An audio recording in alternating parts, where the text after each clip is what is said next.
ایک شکاری نے کنڈی میں گوشت کی بوٹی لگا کر دریا میں پھینکی۔ ایک مچھلی اسے کھانے دوڑی۔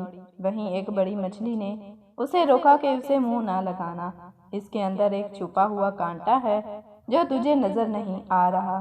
بوٹی کھاتے ہی وہ کانٹا تیرے حلق میں چبھ جائے گا جو 1000 کوششوں کے بعد بھی نہیں نکلے گا۔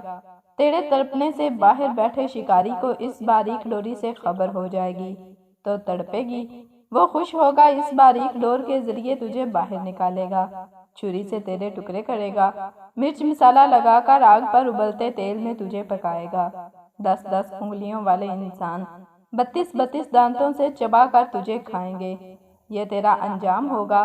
بڑی مچھلی یہ کہہ کر چلی گئی۔ چھوٹی مچھلی نے دریا میں ریسرچ شروع کر دی۔ نہ شکاری، نہ آگ، نہ کھولتا تیل، نہ مرچ مسالہ، نہ 10-10 انگلیوں اور 32-32 دانتوں والے انسان، کچھ بھی نہیں تھا۔ چھوٹی مچھلی کہنے لگی، یہ بڑی مچھلی ان پڑھ جاہل، پتھر کے زمانے کی باتیں کرنے والی، کوئی حقیقت نہیں اس کی باتوں میں نے خود ریسرچ کی ہے، اس کی بتائی ہوئی کسی بات میں بھی سچائی نہیں۔ میرا ذاتی مشاہدہ ہے، وہ ایسے ہی سنی سنائی نام نہاد غیب کی باتوں پر یقین کیے بیٹھی ہے۔ اس ماڈرن سائنسی دور میں بھی پرانے فرسودہ نظریات لیے ہوئے ہے۔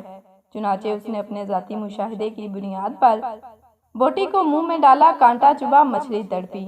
شکاری نے ڈور کھینچ کر باہر نکالا۔